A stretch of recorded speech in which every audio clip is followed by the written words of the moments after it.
IPL 2025 की closing ceremony को लेकर आ चुकी है एक और बड़ी भयानक और विस्फोटक अपडेट। नमस्कार दोस्तों, मैं यश तिवारी, आप देख रहे हैं क्रिकेट फटाफट का 1506वां एपिसोड। आज 31 मई की तारीख है और रोज की तरह आज भी आईपीएल को लेकर दिन भर की 10 बड़ी रिपोर्ट, बड़ी खबरें आपकी स्क्रीन पर हम परोसेंगे। दोस्तों एंड तक वीडियो को जरूर देखना क्योंकि आईपीएल की क्लोजिंग सेरेमनी पर बड़ी अपडेट है, क्वालीफायर 2 पर बड़ी अपडेट है और फाइनल को लेकर एक बहुत बड़ी बात बताने वाले हैं। एंड तक वीडियो को देखने के साथ साथ वीडियो को लाइक और शेयर जरूर कीजिए और चैनल को सब्सक्राइब नहीं किया अभी तक तो भाई सब्सक्राइब का बटन नीचे फटाफट हिट कर दो, बेल आइकन दबा दो। चलिए दोस्तों शुरुआत कर लेते हैं इस वीडियो की आज दिन भर की पहली बड़ी रिपोर्ट के साथ। तो गुजरात टाइटंस की टीम ऑफिशियली एलिमिनेटर में हारकर आईपीएल 2025 की प्लेऑफ की दौड़ से बाहर हो गई है। गुजरात ने पूरे सीजन A+ कैटेगरी का क्रिकेट खेला है, मतलब बहुत तगड़ा क्रिकेट खेला है और अनएक्सपेक्टेड क्रिकेट खेला था क्योंकि किसी ने सोचा नहीं था कि गुजरात टाइटंस ऐसा क्रिकेट खेलेगी। बहुत सारे लोग गुजरात टाइटंस के मिडिल ऑर्डर पर सवाल उठा रहे थे, बहुत सारे लोग इनकी गेंदबाजी पर सवाल उठा रहे थे, लेकिन एंड में बड़ी बड़ी टीम जिनको लेकर बहुत सारी एक्सपेक्टेशन थी उनको पछाड़ कर गुजरात एलिमिनेटर में गई। हालांकि दोस्तों मुझे ऐसा लगा था शुरुआत में कि गुजरात फाइनल खेलेगी, लेकिन रिसेंटली इनके बड़े प्लेयर जैसे जॉर्ज बटलर चले गए और उसके बाद जो नए खिलाड़ी आए वो उस तरह के लेवल के, भैया बटलर के लेवल को आप मैच नहीं कर सकते थे। इस चीज ने इन्हें बहुत बड़ा झटका दिया। मुंबई की टीम गुजरात को कल हराकर क्वालीफाई कर गई है क्वालीफायर 2 के लिए। फाइनल में नहीं पहुंची अभी मुंबई इंडियंस की टीम, क्वालीफायर 2 में मुंबई इंडियंस की टीम गई है। आगे बढ़ते हैं, दूसरी बड़ी रिपोर्ट क्वालीफायर 2 को लेकर है। क्वालीफायर 2 कल खेला जाएगा 1 तारीख को अहमदाबाद में पंजाब किंग्स और मुंबई इंडियंस के बीच। याद देखो अहमदाबाद का ये जो मैदान है यहाँ पर मुंबई इंडियंस को एक हिस्टोरिक सपोर्ट मिलता है क्योंकि जाहिर है अहमदाबाद थोड़ा सा करीब है मुंबई से और जब गुजरात टाइटंस की टीम नहीं हुआ करती थी एक जमाने में तब मुंबई इंडियंस की टीम कई मौकों पर अपने कई होम मैचेस अहमदाबाद में भी खेली थी। एंड दैट्स वाई दोस्तों हो सकता है हमें अहमदाबाद के Narendra Modi international cricket stadium के क्वालीफायर 2 में मुंबई इंडियंस के प्रति एक सपोर्ट मिलता हुआ दिखे। दूसरी तरफ पंजाब की टीम है और एक बहुत तगड़ा बायसनेस भैया हमारा चला जाता है श्रेयस अय्यर की तरफ, क्योंकि श्रेयस अय्यर ने जिस तरह की लीडरशिप में मेहनत की है, बहुत सारे लोग और इवन बहुत सारी चीजें इसको लेकर है कि भाई श्रेयस अय्यर डिजर्व करते हैं एक और खिताब। लेकिन जाहिर है भाई जो अच्छा खेलेगा वो डिजर्व करेगा। आरसीबी भी है फाइनल में खेल पहुंची हुई है, पंजाब भी यहाँ क्वालीफायर 2 खेल रही है, पंजाब के साथ यहाँ मुंबई इंडियंस भी दावेदार है। तो आप बताओ दोस्तों आपके हिसाब से कौन है सबसे बड़ा डिजर्विंग? मेरे हिसाब से नंबर 1 अगर मैं कहीं जाऊंगा तो फाइनल जीतने पर आरसीबी की तरफ जाऊंगा। बाकी क्वालीफायर 2 का हिसाब किताब बताओ आप कि भैया पंजाब की तरफ हो आप मुंबई इंडियंस की तरफ हो। अपनी राय नीचे कमेंट बॉक्स में लिख दो। मैं पर्सनली चाहता हूं कि अय्यर अच्छा खेले, लेकिन एक दूसरी तरफ चाहते हैं यार कि मुंबई जीत जाए और एमआई आरसीबी का एक तगड़ा फाइनल देखने को मिले। आगे बढ़ते हैं, तीसरी बड़ी रिपोर्ट की बात करते हैं। तो आरसीबी की टीम ऑलरेडी फाइनल में, जैसा कि मैंने आपको बताया, फाइनल को लेकर अपडेट भी आपको पता होगी। क्वालीफायर 2 में जो भी जीतेगा वो आरसीबी के साथ 3 तारीख को फाइनल मैच खेलेगा। अब बड़ी बात ये नहीं है, बड़ी बात ये है कि सोशल मीडिया पर कई सारी वीडियोस चल रही है जिसमें कहा जा रहा है कि ऑलरेडी फिक्स था। तो क्या सचमुच आईपीएल का फाइनल फिक्स है? क्या सचमुच आरसीबी का जाना पहले से तय था? क्या सचमुच आरसीबी के साथ एमआई या पंजाब का आना भी तय है? चलिए थोड़ा सा आंकड़ों के हिसाब से समझ लेते हैं। दरअसल दोस्तों अगर आपने आईपीएल का पॉइंट्स टेबल देखा होगा पूरे सीजन भर, तो मैंने आपसे एक चीज बोली थी कि टॉप 2 में रहना बहुत इंपॉर्टेंट है, टॉप 2 में रहना बहुत इंपॉर्टेंट है, क्योंकि हिस्टोरिक डेटा ये बताता है कि अगर आपकी टीम टॉप 2 में क्वालीफाई कर जाती है तो आपके फाइनल खेलने के चांसेस 85% हो जाते हैं और आपके फाइनल जीतने के चांसेस 40 to 50% हो जाते हैं। मतलब टॉप 2 में रहना आपको बहुत हद तक श्योरिटी दे देता है कि आप फाइनल खेलोगे और बहुत हद तक आप जीतोगे। क्यों? क्योंकि क्वालीफायर 1 आप खेलते हो, अगर आप जीतते हो तो डायरेक्ट फाइनल हो जाता है, अगर आप हारते हो तो भी आपको क्वालीफायर 2 के तरीके से जाना पड़ता है। मतलब अगर आप क्वालीफायर 1 हार गए, क्वालीफायर 2 जीत गए, जैसा कि पंजाब के साथ हो रहा है, अगर वो क्वालीफायर 2 जीते तो भी वो फाइनल में जाएगी। उसके बाद फाइनल में अगर आप पहुंचते हो तो 50-50 हो जाता है। एंड दैट्स व्हाई प्रोबेबिलिटी का ये आंकड़ा है कि टॉप 2 में रहना बहुत इंपॉर्टेंट है। आरसीबी फिक्स नहीं थी, आरसीबी ने वो एन मौके पर एक एक्स्ट्रा मैच जीतकर अपने चांसेस टॉप 2 में रहने के और यहां से फाइनल जीतने के और फाइनल खेलने के बढ़ा लिए। तो भैया ये पहले से ही तय हो गया था जब टेबल पर आप टॉप 2 में आ गए थे। इसीलिए बोलते हैं भाई कि टॉप 2 बहुत इंपॉर्टेंट पोजीशन है, क्योंकि आपको एक तो फाइनल की गारंटी मिल जाती है पहले ही मैच में आप क्वालीफायर 1 खेलकर, और दूसरी चीज हिस्टोरिक डेटा बताता है कि आपके फाइनल जीतने के चांसेस बढ़ जाते हैं। तो अगर आरसीबी यहां से क्योंकि टॉप 2 में क्वालीफाई करी थी तो आईपीएल जीत जाएगी तो मुझे हैरानी नहीं होगी। बहुत सारे लोग बोल रहे हैं ये फिक्स है, तो भाई ऐसा कोई फिक्स नहीं होता। आपकी 10 टीमें खेल रही हैं, आप 10 टीम में क्या क्या फिक्स करोगे? ऐसा नहीं होता है।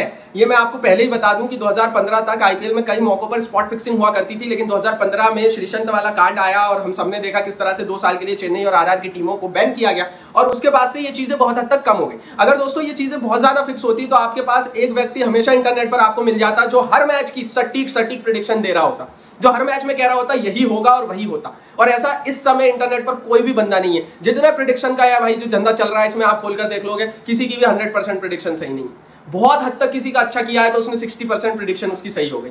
तो भाई ये प्रेडिक्शन तो एक धंधा है, मैं आपको बता दूं। दैट्स व्हाई हम प्रेडिक्शन नहीं करते। लेकिन मैं आपको एक चीज और बता दूं कि ये सारी चीजें, अब यार देखो आरसीबी की जगह अगर केकेआर पहुंच जाती तो कुछ लोग कहने लगते केकेआर पहुंच गई, ये फिक्स है, पिछले साल ही पहुंची। चेन्नई पहुंच जाती तो आप बोलते चेन्नई हर साल खेलती, इस बार भी खेल रही, फिक्स है। अगर भाई राजस्थान पहुंच जाती तो यार राजस्थान का एक्सपेक्ट नहीं किया था, फिर भी पहुंच गई फाइनल में, ये तो फिक्स है। तो यार हर चीज के कारण हो सकते हैं, आप हर चीज में फिक्सिंग डाल सकते हो, लेकिन मेरे हिसाब से अकॉर्डिंग टू मी ऐसा कुछ भी नहीं है।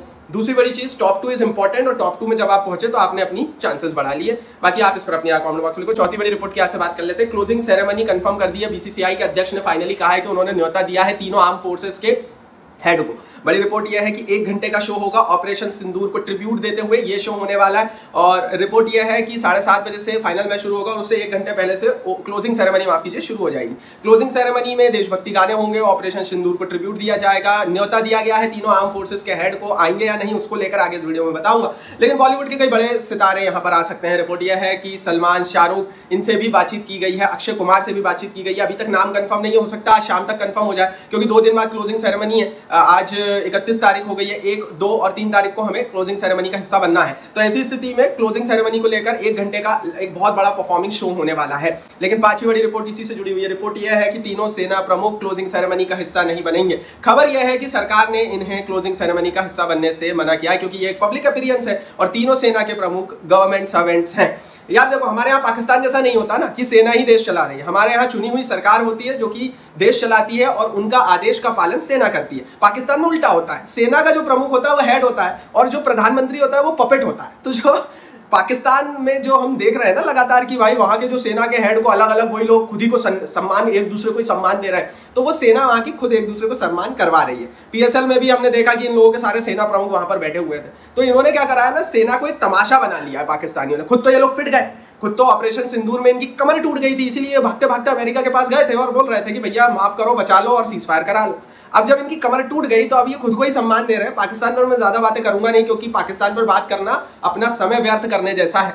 लेकिन हाँ, इतना जरूर है कि भारतीय आर्म फोर्सेस का कब क्या कैसा सम्मान होगा, ट्रिब्यूट होगा, क्या आईपीएल में होगा या नहीं होगा, ये सब कुछ सरकार डिसाइड करेगी। और अभी की रिपोर्ट ऐसी है आज की कि शायद सरकार इसके लिए राजी नहीं है। अब कल क्या रिपोर्ट आएगी उसके लिए आप हमारे साथ जुड़े रहिए। टेलीग्राम पर भी ज्वाइन करके रखिए, टेलीग्राम की लिंक नीचे डिस्क्रिप्शन बॉक्स में, क्योंकि 24 घंटे 12 महीने हमारे टेलीग्राम पेज पर कवरेज चलता है आईपीएल का। टेलीग्राम की लिंक नीचे है, मिस मत करिए, जरूर ज्वाइन कीजिए। आगे बढ़ते हैं दोस्तों, यहाँ से बात करते हैं दिन भर की 6वीं बड़ी रिपोर्ट की। तो ये खबर दोस्तों गिल वर्सेस पंड्या के हवाले से निकल कर आ रही है। कल का जो मैच था एलिमिनेटर, उसमें हमने एक चीज देखी, गिल और पंड्या एक दूसरे से भिड़ते हुए नजर आए। टॉस के दौरान गिल और पंड्या एक दूसरे से हाथ नहीं मिलाए। रिपोर्ट कुछ ऐसी थी कि पंड्या ने शायद कुछ ऐसी बातें कही है जिससे गिल खुश नहीं है। अब वो क्या बातें थी वो तो ड्रेसिंग रूम में पता है, भगवान को पता है, लेकिन रिपोर्ट यही थी कि सब कुछ सही नहीं है दोनों के बीच, दोनों ने हाथ नहीं मिलाया। बाद में जब पंड्या बॉलिंग कर रहे थे तो बहुत तगड़ा वो उनका एंगर एक्शन उसके गिल के ऊपर निकलता हुआ भी नजर आया। तो ये चीजें क्या बताती है? ये चीजें बताती है कि भैया ये वो विराट रोहित वाली टीम नहीं है, ये धोनी वाली टीम नहीं है, यहाँ पर एका कभी नहीं हो सकता। तो जो हमारे ग्रेट्स और जो लेजेंड्स थे उनकी जरूरत क्यों थी हमें टीम में, क्योंकि वो एक टीम को एक कर रखते थे। और यहाँ पर अब हम यही देख रहे हैं यार, गिल पंड्या से लड़ रहा है, कल को 4 खिलाड़ी एक दूसरे से लड़ते रहेंगे और ड्रेसिंग रूम, मेरे को तो डर है पाकिस्तान जैसा हाल ना हो जाए, क्योंकि ये चीजें हम पाकिस्तान में सुनते थे कि वहाँ के टीम के ड्रेसिंग रूम में रोज लड़ाइयाँ हो रही।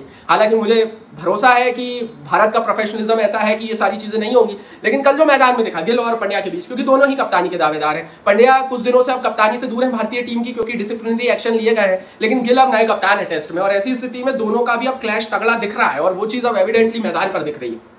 खैर जो भी होगा हमारी आंखों के सामने होगा भविष्य में, और बीसीसीआई अच्छे से हैंडल करेगा। इन चीजों को हैंडल करने में बीसीसीआई भैया बहुत खतरनाक है, बहुत एक्सपर्ट। आगे बढ़ते हैं, 7वीं बड़ी रिपोर्ट की बात करते हैं। पर्पल कैप को लेकर अब कुछ खबरें कुछ खिलाड़ियों के लिए अच्छी, कुछ के लिए बुरी है। कृष्णा नंबर 1 पर चल जरूर रहे, साई किशोर भी नंबर 4 पर है। कृष्णा ने 24 विकेट और साई किशोर ने 19 विकेट निकाले, लेकिन इन दोनों की गुजरात की टीम एलिमिनेट हो गई है, तो यहाँ से अब इनका विकेट का खाता बढ़ नहीं सकता। लेकिन दूसरी तरफ हेजलवुड और बोल्ट, हेजलवुड आते हैं आरसीबी से, आरसीबी को अभी एक मैच खेलना है फाइनल, उसमें अगर 4-5 विकेट निकाल लिए तो वो भी आगे निकल जाएंगे। और बोल्ट के पास 2 मैच है, मतलब अगर खेलेंगे क्वालीफायर 2 और जीतती है तो फिर फाइनल है, अगर नहीं जीती तो खैर कोई बात नहीं है।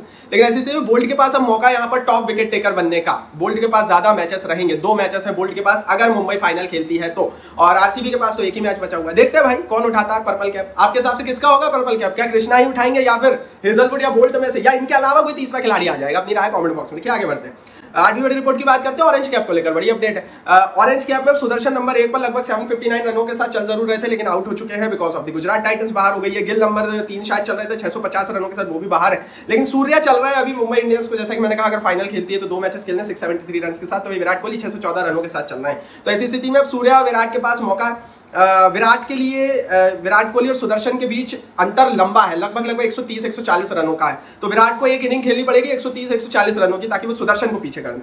सेम सूर्य कुमार यादव को भी लगभग 70-80 रन की इनिंग 2 मैचों में खेलनी है। तो सूर्या के चांसेस बहुत हाई है यहाँ से ऑरेंज कैप उठाने के। या तो सूर्या उठा पाएंगे या फिर भैया दूसरे नंबर पर सुदर्शन उठा लेंगे।